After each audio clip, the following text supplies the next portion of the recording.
दोस्तों हमारे चैनल दर्पण ज्ञान सागर में आप सभी का स्वागत है। तो सभी भाइयों को जय श्री राधे जय श्री कृष्णा। तो दोस्तों आज का प्रसंग है कि 5 प्रकार की स्त्रियों पर भूल कर भी विश्वास ना करें। तो वीडियो शुरू करने से पहले मेरा आप सभी से अनुरोध है, यदि आपने अभी तक हमारा चैनल सब्सक्राइब नहीं किया है तो प्लीज़ आप हमारे चैनल को अभी सब्सक्राइब अवश्य करें, क्योंकि आपका एक सब्सक्राइब हमारे लिए बहुत ही महत्व रखता है। दोस्तों आज की कहानी आपके जीवन के लिए बहुत ही ज्ञानवर्धक होने वाली है, इसलिए मेरा आप सभी से अनुरोध है कि कहानी के अंत तक अवश्य बने रहें और अपने जीवन को सुखमय बनाएं।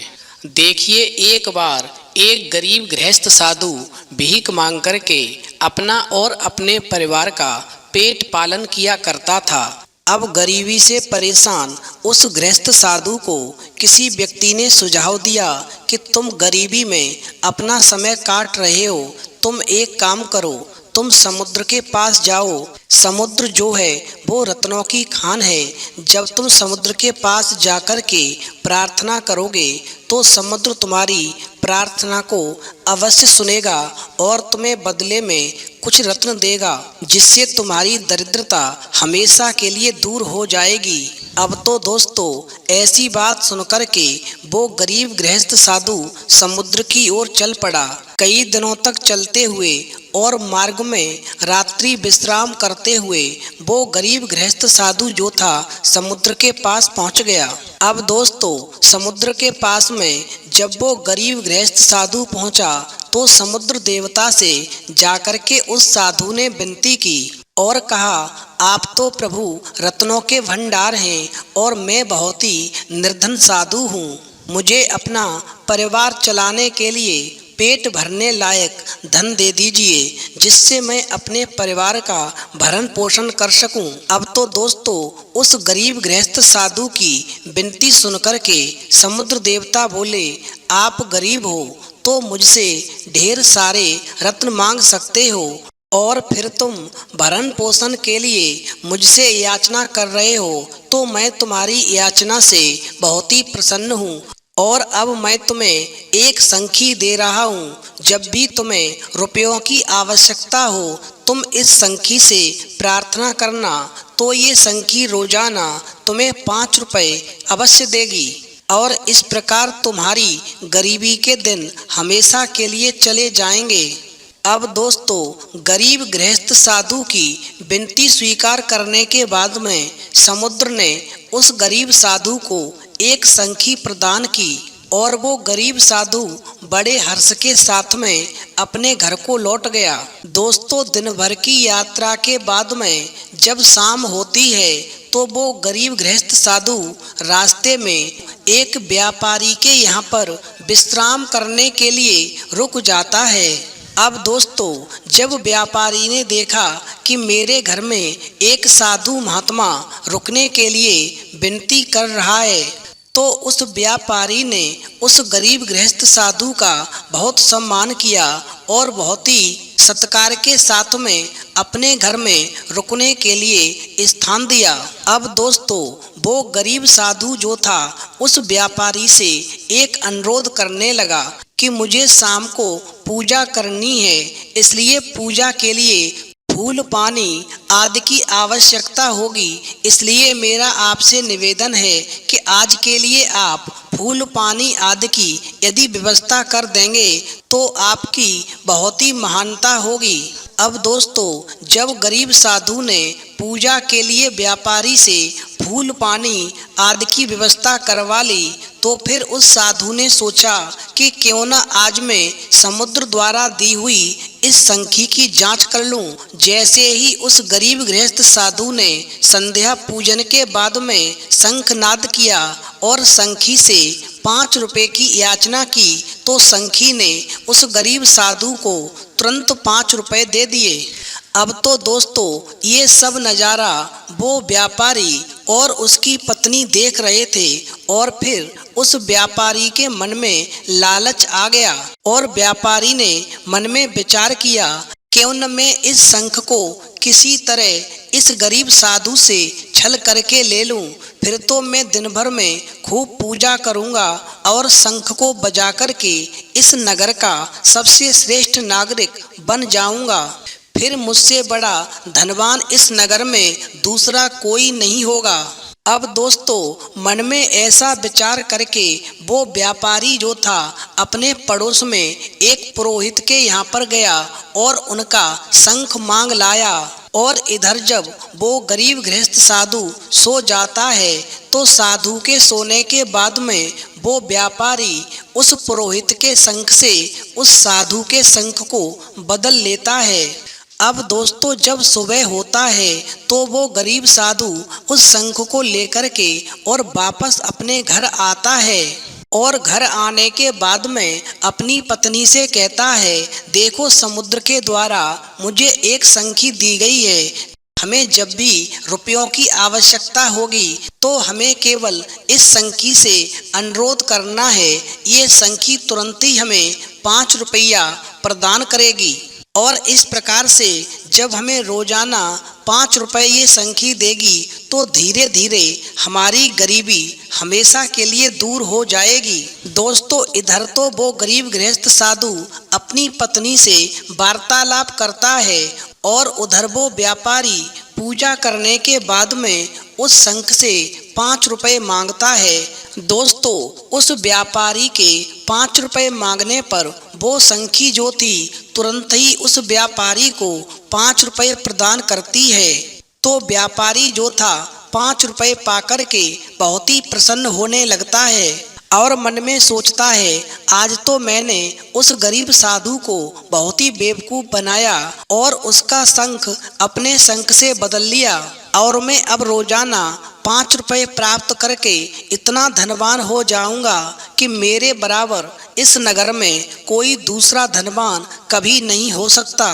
दोस्तों, इधर तो वो व्यापारी खुशियां मना रहा था और उधर वो गरीब साधु जब सारी बात अपनी पत्नी को बता देता है तो पत्नी कहती है, ठीक है, मैं विश्वास तब करूंगी, आप मेरे सामने इस शंख से 5 रुपए लेकर के दिखाओ।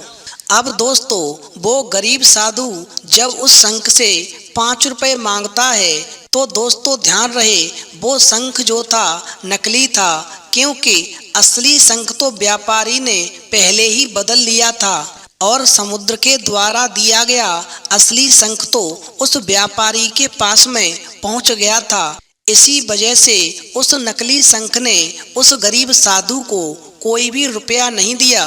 अब तो वो गरीब साधु मन में विचार करने लगा कि समुद्र ने मुझसे झूठ बोला कि ये शंखी तुम्हें रोजाना 5 रुपए देगी, लेकिन इस शंखी ने तो मुझे केवल एक ही बार, जिस दिन मैं उस व्यापारी के घर पर रुका था, उस दिन ही केवल 5 रुपए दिए थे और आज इसने मुझे कुछ भी नहीं दिया। इसका मतलब ये है कि ये शंखी समुद्र ने जो मुझे दी है ये केवल ऐसी शंखी है जो एक ही बार रुपए देने वाली है।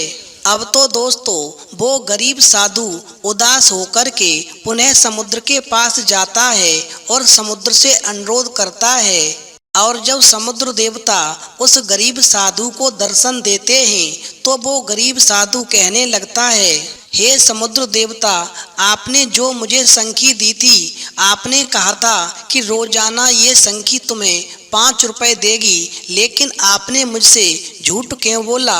इस शंखी ने तो मुझे केवल एक ही बार 5 रुपए दिए। दोस्तों, समुद्र देवता समझ गया कि इसके साथ में निश्चित ही कोई छल हुआ है।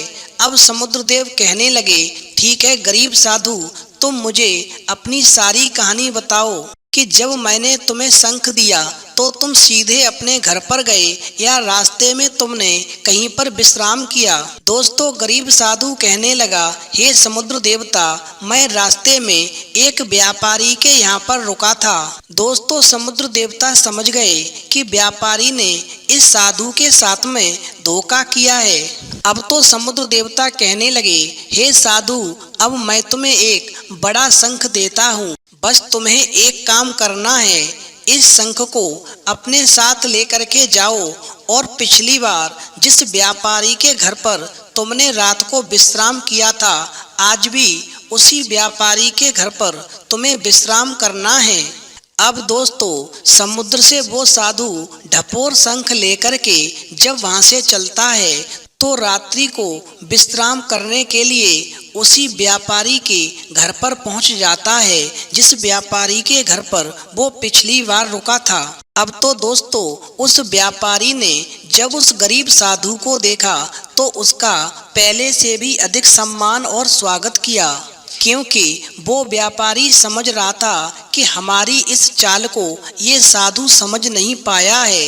यदि ये समझ गया होता कि मैंने इसका असली शंख अपने नकली शंख से बदला है तो ये आज हमारे घर पर रुकने के लिए नहीं आता।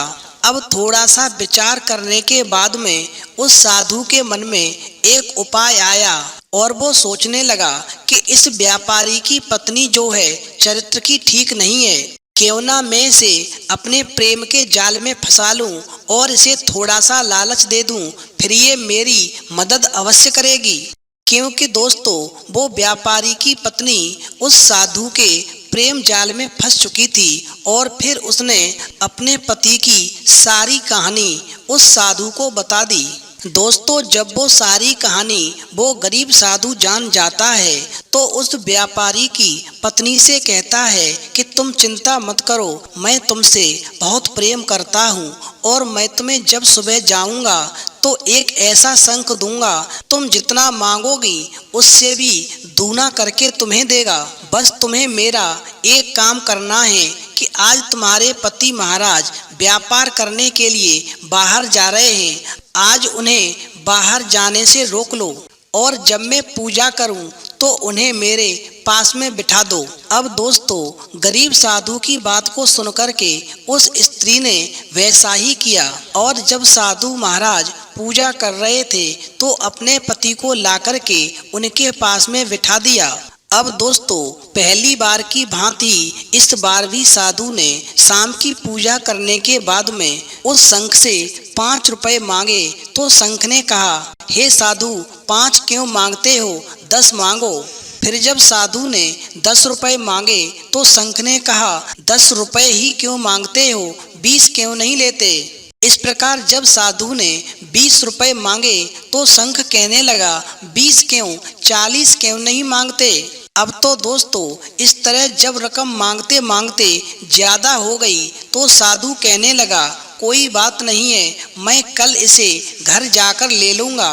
दोस्तों, ये सारा नज़ारा देख कर के वो व्यापारी जो था और चकित हुआ और मन में सोचने लगा कि पहले तो इस साधु के पास में ऐसी शंखी थी जो केवल 5 रुपए मांगने पर 5 ही रुपए एक दिन में देती थी। अब तो इसके पास में ऐसा शंख है कि 5 रुपए मांगो तो 10 रुपए देता है। अब तो मुझे किसी तरह से बिना देर किए हुए ये मौका अपने हाथ से नहीं जाने देना चाहिए और किसी भी प्रकार से इस 5 रुपए वाली शंखी को इस बड़े वाले शंख से बदल लेना चाहिए। अब दोस्तों, जब रात्रि ज़्यादा होती है तो साधु सो जाता है और फिर वो व्यापारी उस 5 रुपए वाली शंखी को उस साधु के पास रख जाता है और वो ढपोर शंख बड़ा वाला अपने साथ ले जाता है। अब दोस्तों, सुबह जब वो गरीब साधु उठता है तो समुद्र द्वारा दी हुई वो 5 रुपए देने वाली असली शंखी को लेकर के अपने घर वापस आता है और उधर वो व्यापारी अपनी पत्नी से कहता है कि आज तो शाम को मैं पूजा करूँगा और हमारे पास में आज बड़ा शंख आ गया है, अब तो हम जितना मांगेंगे उससे दूना हमें मिलेगा। दोस्तों, उधर तो वो गरीब साधु उस शंखी से 5 रुपए मांगता है तो उसे 5 रुपए मिलने लगते हैं और इधर ये व्यापारी जब उस ढपोर शंख से 5 रुपए मांगता है तो ढपोर शंख कहता है, 5 रुपए क्यों, 10 मांगो। जब व्यापारी 10 मांगता है तो ढपोर शंख कहता है, 10 क्यों, 20 मांगो। जब वो व्यापारी 20 मांगता है तो ढपोर शंख कहता है, 20 क्यों, 40 मांगो। अब दोस्तों, व्यापारी उस ढपोर शंख से मांगते मांगते परेशान हो जाता है और वो ढपोर शंख संख्या को दूना करते हुए चला जाता है, मगर एक भी पैसा उस व्यापारी को नहीं देता। जब वो व्यापारी पैसा मांगते मांगते परेशान हो जाता है तो शंख से कहने लगता है, तुम एक काम करो, मुझे ज्यादा नहीं चाहिए, मैं जितना मांग रहा हूँ मुझे केवल उतना ही दे दो। तब उस व्यापारी की बात सुनकर के वो ढपोर शंख कहता है कि पर हस्ते गदा शंखी पंच रूप कदायनी अहम ढपोर शंकोस बदाम न ददाम च, अर्थात 5 रुपए देने वाली शंखी दूसरे के पास चली गई है। मैं तो ढपोर शंख हूँ, केवल बोलता हूँ, देता नहीं हूँ। अब तो दोस्तों उस ढपोर शंख की बात को सुनकर वो व्यापारी और उसकी पत्नी की आंखें खुल चुकी थीं, क्योंकि दोस्तों 5 रुपए देने वाली असली शंखी तो उस असली साधु के पास में पहुंच गई थी। अब वो ढपोर शंख जो था वो उस व्यापारी और उसकी पत्नी से कहने लगा, जिंदगी में एक बात ध्यान रखना, कभी भी लालच नहीं करना चाहिए। तुमने लालच किया जिसकी वजह से आज तुम्हारे हाथ से वो 5 रुपए देने वाली शंखी उस साधु के पास में वापस चली गई, क्योंकि लालच करने वालों को भगवान कभी भी माफ नहीं करते। और इसके अलावा तुमने नकली शंख को असली शंख से कैसे बदला, ये सारी कहानी तुम्हारी पत्नी ने उस साधु को बताई थी। इसलिए हमेशा ध्यान रखना, इन 5 प्रकार की स्त्रियों पर कभी भी भरोसा नहीं करना चाहिए। नंबर 1, भ्रष्ट और बुरे चरित्र वाली महिला। ऐसी महिला कभी भी भरोसे के लायक नहीं होती। वो हमेशा दूसरे पुरुषों के प्रति आकर्षित होती है। ऐसे में उसके लिए उसका पति ही सबसे बड़ा दुश्मन होता है, क्योंकि वही उसके मनसा के बीच में बाधा बनता है। नंबर 2, स्त्री की सुंदरता को देख करके उस पर कभी भी भरोसा नहीं करना चाहिए। ऐसा भरोसा करना बड़ी भूल हो सकती है। बाहरी सुंदरता से ज्यादा जरूरी उसके गुण होने चाहिए। सुंदरता से ज्यादा स्त्री के संस्कार और शिक्षा को ज्यादा महत्व देना चाहिए। नंबर 3, धर्म कर्म में आस्था कम रखने वाली स्त्री पर कभी भी भरोसा नहीं करना चाहिए। नंबर 4, लालची स्त्री, यानी जिस स्त्री में लालच की भावना होती है वो स्त्री बहुत ही खतरनाक होती है। ये न केवल घर की शांति भंग कर देती है, बल्कि कई बार पूरे परिवार की बर्बादी का कारण भी बन जाती है, जैसे कि आपकी पत्नी ने किया। यदि आप उस दिन व्यापार करने के लिए चले जाते तो शायद वो साधु को वो शंखी नहीं मिल पाती। तुम्हारी पत्नी उस साधु से प्रेम करने लगी थी और उस साधु ने तुम्हारी पत्नी को लालच भी दिया था कि वो तुमको व्यापार जाने से रोक ले, और फिर तुम्हारी पत्नी ने वैसा ही किया जैसा साधु ने कहा। आज उसी का फल है कि तुम्हारे हाथ से वो 5 रुपए देने वाली शंखी वापस उस साधु के पास चली गई। और नंबर 5, अहंकारी स्त्री पर कभी भरोसा ना करें, क्योंकि अहंकारी स्त्री से माता सरस्वती और माता लक्ष्मी दोनों ही नाराज रहती हैं। ऐसे में ना तो वो अपने ज्ञान बुद्धिमानी का उपयोग कर पाती हैं और ना ही कभी सही निर्णय ले पाती हैं। साथ ही उसका ऐसा व्यवहार सुख समृद्धि को भी खत्म कर देता है। तो दोस्तों इस कहानी से ये सीख मिलती है कि इस प्रकार की 5 महिलाओं पर भूल कर भी भरोसा ना करें, अन्यथा जीवन बर्बाद हो सकता है। तो दोस्तों यदि आपको कहानी पसंद आई हो तो प्लीज़ आप हमारे चैनल को सब्सक्राइब अवश्य करें, क्योंकि आपका एक सब्सक्राइब हमारे लिए बहुत ही महत्व रखता है। तो इस वीडियो में इतना ही, फिर मिलेंगे एक नई वीडियो में नए प्रसंग के साथ। तब तक के लिए जय श्री राधे, जय श्री कृष्णा।